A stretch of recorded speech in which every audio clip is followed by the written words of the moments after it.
I want to let me just get my bearings together just for a second so that I can hit this thing. It said right here, but the righteousness that is which of faith speaks. Now, we know that there is a faith, but it says it's the righteousness of faith, which means that it's the righteousness of God. And there is a righteousness that speaks. But tonight I don't want to talk to you about that one. I've been talking to you about that righteousness and speaking all week. But tonight I want to turn it around and I want to talk to you about the righteousness that is not of God, that is by faith. Listen to this just for a minute. But the righteousness which is of faith speaks. Now I want to talk to you tonight about the faith that is not of God.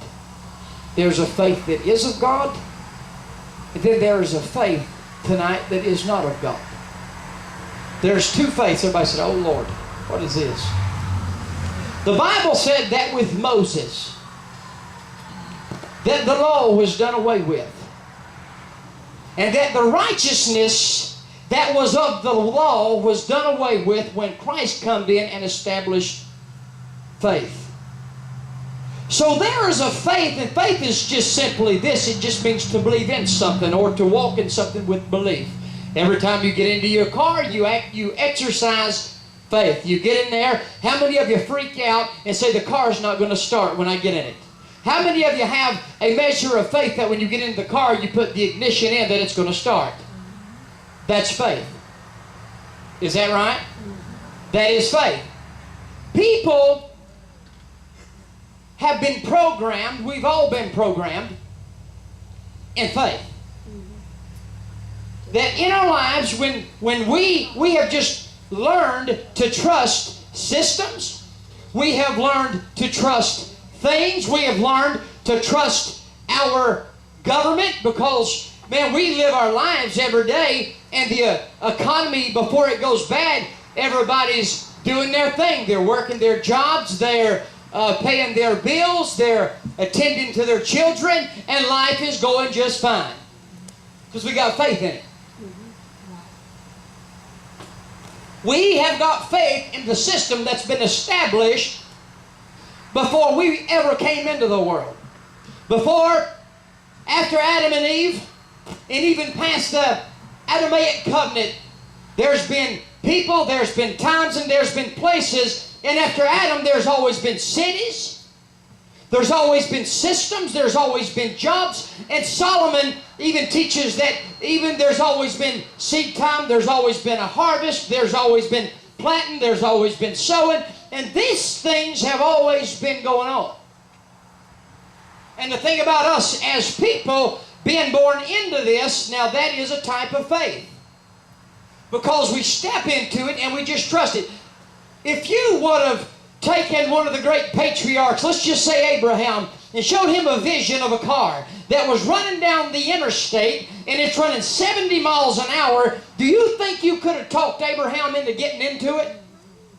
You wouldn't have talked Abraham into that car if you'd have beat him with a stick, because he couldn't have handled it. He can handle 3 miles an hour on the back of a camel, and that's as fast as he's going to go. But I want you to understand something, that when we were born into the earth, there was a system of faith. Now, we got radical faith. We don't see our faith, but we've got radical faith. Do you honestly believe that Abraham would have taken, now he was a very wealthy man.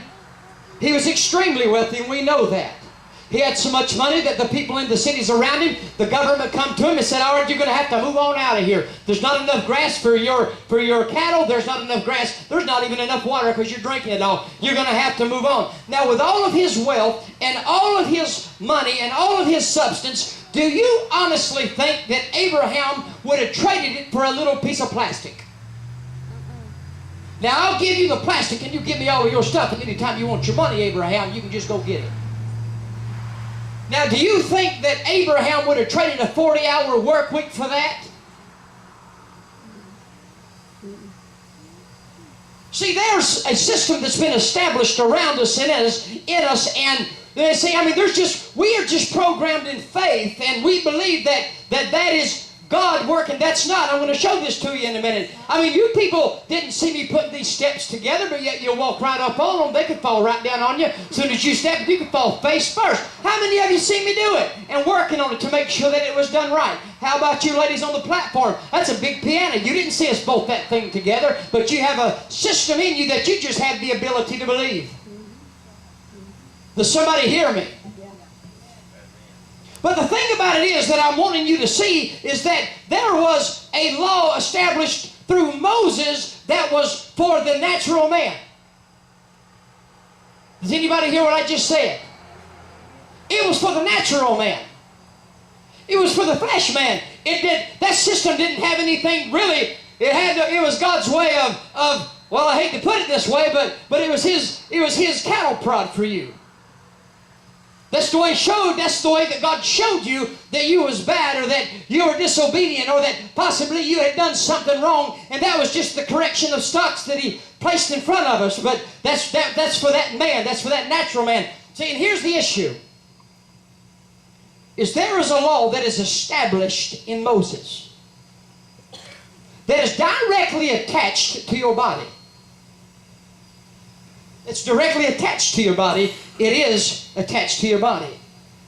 Because it was established for the natural man. Now what do I mean by that? Is that when I was in this world and I've come up as a teenager and I decided that I wanted to be a roofing contractor. That was my biggest dream, and that's exactly what I was going to be. Now, I didn't go to the Bible and search it out and say, oh God, laying on my face and fasting and praying and beating my face off the sidewalk. I just said, that's something that I think I'll be good at, and I'm just going to go do it, and I did it.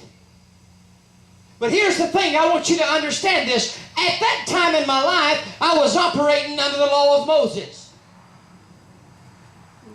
What do I mean by that? In the world, each of you have a job, and you have a thing that you do, and most of you are very, very good at it. But I guarantee you that you don't use your spirit to do that. You use what's natural to you. Now, does somebody hear me now? I'm trying to take you over into something. You do it because you're good at it, and it just comes natural to you. And here's the thing, is that when we do that, we have to use touch. Yes. We have to use the sense of touch. Does somebody hear me? Yes. And then we have to use, in our natural realm world, we have to use hearing and smelling and tasting and touching. And that's the world of faith. And we have learned now in this world of faith that this is what I'm going to trust. I'm going to trust in what I can see, and I'm going to trust in what I can smell. Man, I ain't going to a restaurant by faith, and I'm not going to eat it unless I taste a little bit first. Or maybe if I smell me just some of it, I might trust to take me a bite of it, because you're not going to go outside of that realm. You're just not going to do it. You're not going to step into a business venture. Not by faith. It ain't going to happen. Not unless somebody shows you the evidence of it.